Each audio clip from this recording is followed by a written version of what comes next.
Welcome back. Time to check in with our chief meteorologist, Dan Cianca, as we enter this new week. And Dan, I understand we have some warm weather on the way. Yeah, October's been pretty warm so far. We've had a few days below normal, but more warmth than not, and we've got more coming this week. Let's take a look at our sunset from tonight in Salinas. Skies were sunny, capping off a nice, mild weekend. Temperatures today actually were pretty warm.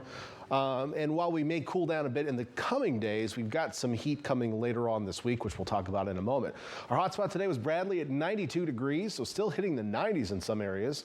Hollister almost 90 degrees today. Salinas and Watsonville reached the 80s, and Santa Cruz was close. Monterey, mid-70s, about 6 degrees above normal for this time of year for Monterey. So many areas seeing 5 to 7 degrees above normal today. It's a pretty nice one. And as we take a look at our bigger picture right now, clear skies across much of the Golden State. We do have some high cloud cover coming into northern California. This is from a storm system, but like many storm systems we've been talking about over the last week, well, they're heading north and kind of skipping us. So we're going to catch the tail end of these clouds tomorrow. I'm really not even detecting a surface boundary that is going to bring us any drizzle necessarily.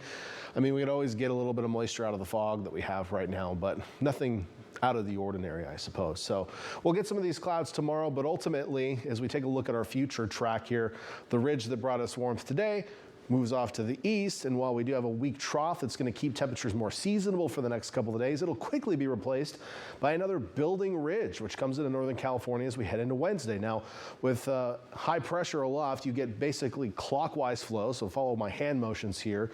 So that means on the south side of the high, we have offshore flow aloft. Now, we may not see offshore flow in the low levels, not anything strong anyway, but the flow generally is favorable for us to see sunshine and warm weather, and that's how we're going to spend our Wednesday and our Thursday before another trough kind of cools us off toward the weekend. So midweek is when the heat is going to be here. Hopefully you're ready for it. I don't expect it to be as hot as it was it last week?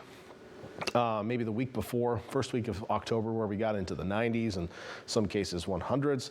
But it's still going to be quite warm midweek. I'll tell you how warm it's going to get in just a moment. Let's get you through our overnight into tomorrow first. As I mentioned, we have a couple of more seasonable days to get through first. Now, the model's showing mostly clear conditions. I think we'll still see patchy fog around the bay by the time we wake up tomorrow morning.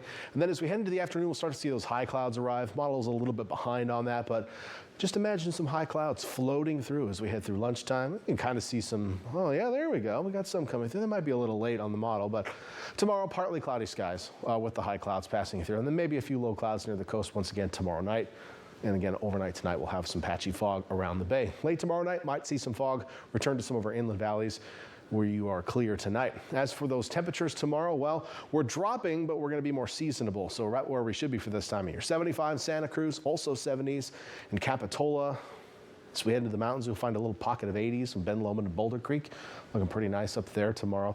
Up to the summit, even mid-70s tomorrow. Over to Watsonville, Salinas, low to mid-70s. A few 60s on the east shore of the bay, but 69 in Marina, that's pretty nice for this time of year, right? We can handle that.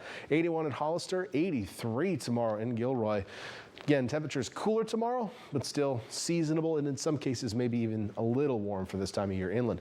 Monterey seasonable 69, will be 69 also in Seaside and Carmel, with mid-60s out to the points. And then farther south across southern Monterey and San Benito counties, we'll see highs in the 70s to low 80s. So let's get to that 7-day forecast. How warm is it going to get on the coast this week? Well, 2 seasonable days to get through. Monday and Tuesday will be close to normal for this time of year. And then we're going to jump up almost 10 degrees for Wednesday and Thursday. So places like Salinas, mid-80s. Santa Cruz, mid-80s. Monterey, close to 80 degrees as we head into Wednesday, Thursday. Pacific Grove, upper 70s. That's the kind of weather we're talking about Wednesday and Thursday. Some cases on the coast, we may approach the upper 80s in some areas as we head a little farther inland, maybe Salinas, Watsonville, that kind of thing. So toasty day on Thursday. It's always warm when my parents come to visit in October. Last October, I remember sitting at that pie ranch north of Watsonville, right? And we're sitting there with our apple cider and our apple pie or a lollyberry pie or pumpkin. We had all the pies, and all the pies had ice cream, and that ice cream melted right away. It was 96 degrees, so it's not going to be quite that hot this week. But my poor parents, they think it's just hot in California all the time. I should have them come in July. That would be fun. Anyway, a little bit cooler for the weekend, so there will be some relief. Inland areas topping out on Thursday with our heat mountain and then heading back down into the weekend. Well, Austin? Apple pie, apple cider, that just sounds like a great time to me. A la Thank you, Dan. mode. A la mode. Love that. Thank you, Dan.